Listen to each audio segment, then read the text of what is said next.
आज हम आपको प्राकृतिक कायिक जनन के बारे में पढ़ाएंगे, जिसे नेचुरल वेजिटेटिव प्रोपगेशन भी कहते हैं। यह क्रिया प्रकृति में अपने आप ही चलती रहती है, जिसमें पौधे का कोई भी अंग प्राकृतिक रूप से ही पौधे से अलग होकर एक नया पौधा बना लेता है। ये पूरी प्रोसेस अनुकूल परिस्थिति में होती है। पौधे की जड़, तना, पत्तियां आदि इस प्रक्रिया में भाग लेते हैं। सबसे पहले जड़ों द्वारा कायिक प्रवर्धन को समझते हैं या कायिक जनन को समझते हैं। शकरकंद, डहेलिया, सतावर आदि पौधों में उनकी जड़ों पर बहुत सारी कलिकाएं बन जाती हैं, छोटी छोटी, जो बाद में अलग होकर नए पौधे का निर्माण कर लेती हैं। इसी प्रकार से तनों में भी कायिक जनन होता है। तने मुख्य रूप से 3 प्रकार के होते हैं: भूमिगत, अर्धवायवीय और वायवीय। सबसे पहले भूमिगत तनों के बारे में पढ़ते हैं। ये भूमि के अंदर रहते हैं और वृद्धि करते हैं। ये 4 रूपों कंद, प्रकंद, घनकंद और सल्ककंद के रूप में पाए जाते हैं। कंद का सबसे अच्छा उदाहरण आलू होगा। आलू में भोजन संचय होने के कारण वो फूल जाता है। उसमें छोटी छोटी गड्ढे दिखाई देते हैं, जिन्हें आइस या आँख कहते हैं। इन्हीं गड्ढों से कक्षस्थ कलिका बनती है और अनुकूल परिस्थितियों में अंकुरित होकर एक नए पौधे का निर्माण कर लेती है। अदरक, हल्दी आदि के भूमिगत तने प्रकंद के अंतर्गत आते हैं। ये भूमि के अंदर क्षैतिज रूप से वृद्धि करते हैं। इनकी पर्व संधियों पर कक्षस्थ कलिकाएं होती हैं, जो अनुकूल परिस्थितियों में अंकुरित होकर नया पौधा बनाती हैं। अरबी घनकंद का सबसे अच्छा उदाहरण है। यह भूमि के अंदर ऊर्ध्वाधर दिशा में वृद्धि करता है। इसमें भी पर्व संधियों पर कलिकाएं होती हैं, जो सल्क पत्रों से ढकी रहती हैं, और इन्हीं कलिकाओं द्वारा नए पौधे का निर्माण हो जाता है। अब बात करते हैं सल्ककंद की।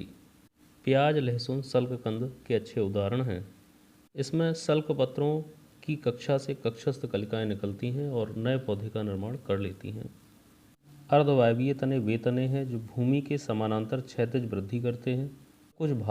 इनका कुछ भाग मृदा में अथवा जल में भी हो सकता है, बाकी भाग भूमि से बाहर। इनके कई रूप देखने को मिलते हैं, जैसे ऊपरी भूस्तरी, भूस्तरी, भूस्तरिका, अंतः भूस्तरी। सबसे पहले ऊपरी भूस्तरी अर्थात रनर के बारे में पढ़ेंगे। ऊपरी भूस्तरी तने मृदा के ऊपर क्षैतिज रूप से वृद्धि करते हुए मिल जाते हैं और इनकी प्रत्येक पर्व संधि से नीचे की ओर जड़ें और ऊपर की ओर एक शाखा निकलती है, जो बाद में अलग होकर एक नए पौधे का निर्माण कर लेती है। दूब घास, शकरकंद आदि इसके उदाहरण होंगे। भूस्तरी अर्थात स्टॉलन, इसमें प्रत्येक पर्व संधि से जड़ें निकलती हैं।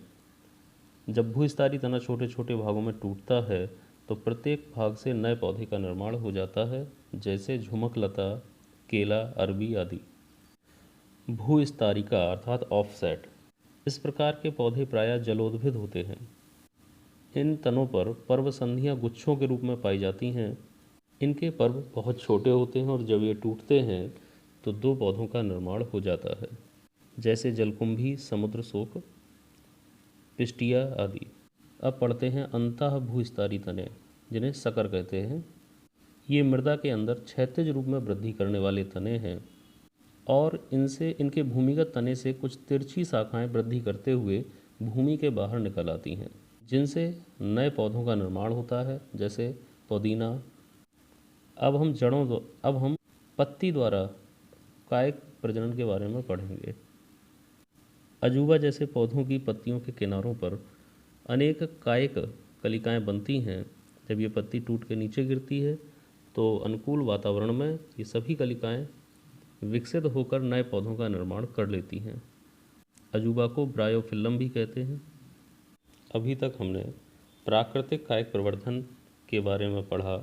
इसके बाद अब हम पढ़ेंगे कृत्रिम कायिक प्रवर्धन, आर्टिफिशियल वेजिटेटिव प्रोपगेशन।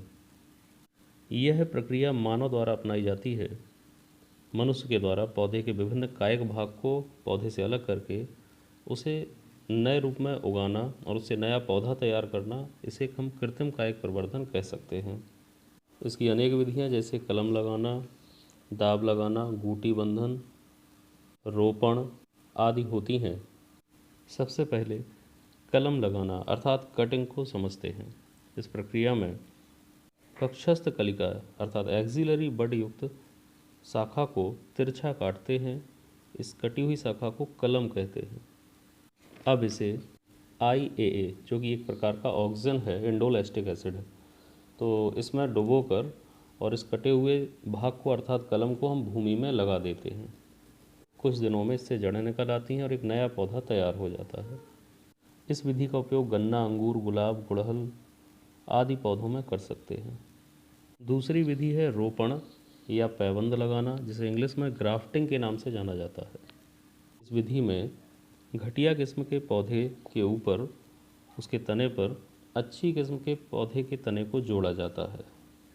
घटिया नस्ल के पौधे को स्टॉक तथा अच्छी नस्ल वाले पौधे को सियोन कहते हैं। ग्राफ्टिंग में भिन्न भिन्न विधियां अपनाई जाती हैं, जैसे जीन विधि, बगल विधि, फांट विधि और कसा विधि। आप चित्र में इसका अवलोकन कर सकते हैं। अगली विधि का नाम है शाखा बंधन, इनार्किंग। इसमें तो पास पास लगे हुए पौधों में से एक स्टॉक अर्थात घटिया नस्ल के पौधे के तने को अच्छी नस्ल अर्थात सियोन पौधे के तने से अच्छी तरह बांध दिया जाता है। दोनों को बांधने से पहले स्पर्श करने वाले भाग में कुछ छाल को हटा देते हैं। 3-4 महीने में दोनों कटे हुए भाग आपस में जुड़ जाते हैं। अब जुड़े हुए भाग में ऊपर की ओर स्टॉक को हटाते हैं तथा नीचे की ओर सियोन को हटा देते हैं, जिससे घटिया शाखा पर अच्छी नस्ल की शाखा को विकसित किया जा सकता है। आम, लीची, अमरूद आदि के पौधों में इस विधि को प्रायः अपनाया जाता है। अगली विधि है कली लगाना, बडिंग।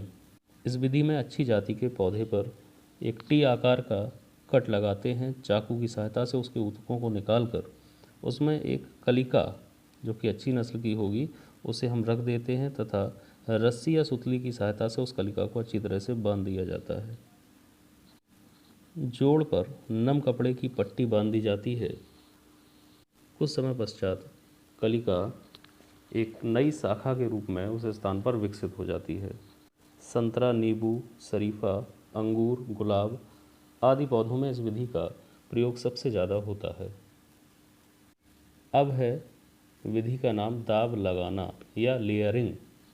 इस विधि का प्रयोग उन पौधों पर किया जा सकता है जिनकी शाखाएं भूमि को छूती हों या भूमि के बहुत निकट निकली हों। लकड़ी की पिन की सहायता से नीचे की ओर झुकी शाखाओं को दबा दिया जाता है। दबाने से पहले उनके कुछ भाग को छील देते हैं और उस स्थान की भूमि को अच्छी तरह से सींचते रहते हैं। कुछ दिनों में कटे हुए भाग से अपस्थानिक कलिकाएं निकलती हैं। बाद में इन शाखाओं को पृथक करके नए पौधे के रूप में उपयोग किया जा सकता है। सेब, नाशपाती, बेला, नींबू, अंगूर, चमेली आदि में इस विधि का प्रयोग करते हैं। अगली विधि का नाम है गूटी बंधन, गूटीइंग इंग्लिश में कहेंगे इसे। यह दाब लगाने का ही एक बदला हुआ रूप है। इस विधि का प्रयोग उन पौधों में किया जाता है जिनकी शाखाएं काफ़ी ऊंचाई पर होती हैं।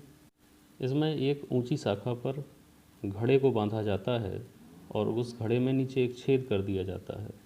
उससे नीचे वाली शाखा को किसी स्थान पर बीच में चाकू की सहायता से छील देते हैं और उस छिले हुए भाग पर गीली मिट्टी को कपड़े की सहायता से या टाट की सहायता से बांध देते हैं। इसे नम बनाए रखने के लिए ऊपर बंधे हुए घड़े में रस्सी का टुकड़ा फंसाते हैं और उसका दूसरा सिरा इस पर लपेट देते हैं। घड़े में पानी भर दिया जाता है। समय समय पर पानी को देखकर पानी की कमी को पूरा करते रहते हैं। मिट्टी से लिपटे हुए भाग को गूटी कहा जाता है। कुछ समय बाद इस भाग में जड़ें निकल आती हैं। अब इस शाखा को मात्र पौधे से पृथक करके भूमि पर कहीं लगा दिया जाता है, जो वृद्धि करके एक नया पौधा बन जाता है। लीची, नींबू आदि में इस विधि को सबसे अधिक अपनाया जाता है।